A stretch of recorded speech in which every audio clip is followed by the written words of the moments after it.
Hi, everyone. It's Chris. I'm a content developer and project management specialist here at N2K Networks. I'm also your host for this week's edition of CertByte, where I share a practice test question from our suite of industry-leading content and a study tip to help you achieve the professional certifications you need to fast-track your career growth in IT, cybersecurity, and project management.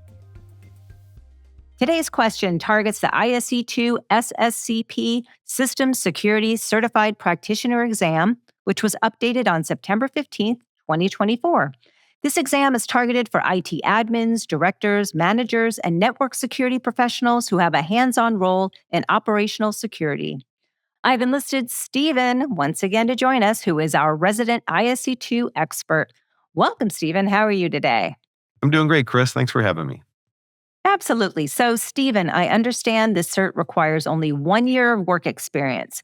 So, does that make this exam easier when compared to the CISSP and CC? Well, I would say actually a better description would be that it fits in between those two exams. The CC exam is an attempt by ISC2 to certify almost 1 million IT professionals in cybersecurity, and that's meant for students, industry professionals, executives, not as technical as the other two.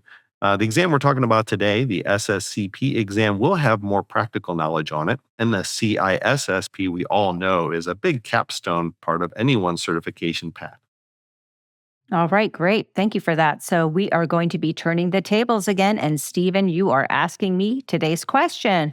But first, while I gather up some guts, I understand you have a 10-second study bit for this test. So what do you have for us today? Well, we just mentioned that this exam would have kind of a practical nature to it, which means it is going to have a lot of terminology and acronyms to remember. So, one of the aspects of all of our study materials is a collection of flashcards. And flashcards are great for times where you need to take exams that have heavy terminology. You want to do memorization attempts on those. And also, we allow you to eventually filter out the flashcards that you already know and just study the ones that are still giving you trouble. So most of our exams include over 150 flashcards. Excellent. That's a really awesome tip. So, Stephen, hit me with today's question. All right, well, get ready. This is a long one. An IT security manager is struggling to keep the organization's computers in working order. He's testing updates, configuring them to be installed onto systems, and making tweaks to configuration settings to various systems as business tasks require. However, he often discovers systems which do not have the necessary updates or which are using out-of-date settings. This may be caused by systems being disconnected from the company network when taken into the field or used for special offline projects. Which technology should the IT security manager implement to help handle this complex issue? You don't have to have it memorized. There are 4 choices. Hmm. Here you go. Here's your 4 choices. Okay. IEEE 8021X, NAC, NTP synchronization, or OCSP. Wow. Stephen, this is a toughie. But I do know that this is part of Understand Network Attacks and Countermeasures that falls under Network and Communications Security Objective, correct? It does. And I warned you about the acronym soup on this one. Now you wish you'd studied those Hmm. flashcards. Absolutely, yes. This is going to be a challenge. So, this is such a layered question with so many components. Is this typical of an SSCP question, Stephen? Do they all have this lengthy of a setup? Yes, you can expect this type of scenario based question. It actually makes them more like real life scenarios. All right. Well, thank goodness you are here to help us through it today. Okay. So, first, it would help if I were familiar with these terms, and I only have light familiarity, which means the likelihood of me getting this wrong is almost 100% because this seems like a scenario based question, as you mentioned, which is simply more than just matching a term with its definition. Am I correct in assuming that, Stephen? Yes, exactly. All right. So, right off the bat, the often qualifier is throwing me off. Is it safe to say that there is potentially more than one correct answer out of your options, but one is the slightly better answer? Well, all right, let me give you some hints. All Okay. the options are protocols, but 3 of them are security protocols. The IEEE has to do with user authentication and access. NAC is a broad security framework that includes quarantine features. NTP has to do with clock synchronization for audits and logging. And OCSP has to do with validating digital signatures. Maybe that'll help. I think so. That's really good context and also a great way for a student to isolate their answer choices. So, given what you said against the question, which asks specifically about network systems being disconnected and not getting the necessary updates, I'm going to rule out IEEE, which is isolated to user authentication and access. You said NAC is a broad security framework that includes quarantine features, and I think you're trying to give me a hint there, so let's hold on to that one. NTP is regarding syncing clocks, which does not seem to be the issue here, and OSCP has to do with digital certs, which is not the situation that you're describing either. So I am going to go with BNAC. Am I right? That is correct. All Excellent right. work. The NAC, the network access control, should be implemented in this scenario. When a system is determined by NAC to lack the specific configuration settings or missing a required update, the system will be quarantined. NAC quarantine is an isolation triggered by a system being out of compliance.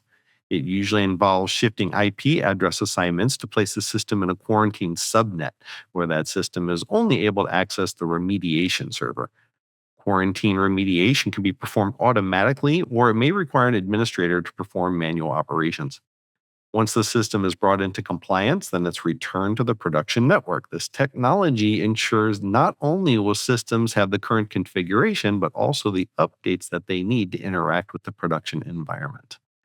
Now, you're right about that IEEE 8021X. That is a port-based network access control, which is used to leverage authentication already present in a network to validate clients connecting over hardware devices, such as wireless access points or VPN connectors. The purpose of the IEEE 8021X is to avoid the use of on-device static password authentication, which is a very weak form of authentication. The 8021X standard allows existing multi-factor or otherwise robust network authentication to be ported or proxied for use onto various hardware or software connection options. Hmm. Online Certification Status Protocol, OCSP, is a communication query system employed by modern certificate authorities to inform endpoints of the revocation status of digital certificates. OCSP enables endpoints to obtain real-time revocation status without significant bandwidth consumption. OCSP replaced an older concept known as the certificate revocation list. And the network time protocol, NTP synchronization, is the means by which clocks on various systems are brought into alignment. It's essential that all internal systems have synchronized time. This synchronized time is typically synchronized to some sort of world time source. This helps to ensure that all logs and audit trails are in harmony in order to make investigations or historical research into a chronologic order of events practical and easier. Well, that is an awesome question. And thank you so much for that detailed explanation. One thing's for sure, I would have never gotten that one right without your help. So appreciate your being here today, Stephen. Are there any upcoming ISC2 or other practice tests you'd like to promote here? Actually, I do. There is an update to the CISSP exam coming in early 2025, and we just updated the framework for the Cisco Certified Network Associate, or CCNA exam, just this past September. We're also creating a ton of more updates for Microsoft, CompTIA, and Amazon exams coming in the new year, so take a look at our website for those. Great. Thank you so much, Stephen. Well, thanks for having me, Chris. And thank you for joining me for this week's CertByte. If you're actively studying for this certification and have any questions about study tips or even future certification questions you'd like to see, please feel free to email me at certbyte@n2k.com. That's CERTBYTE@n2k.com. If you'd like to learn more about N2K's practice tests, visit our website at n2k.com/certify. For more resources, including our new N2K Pro offerings, check out thecyberwire.com/pro. For sources and citations for this question, please check out our show notes. Happy certifying!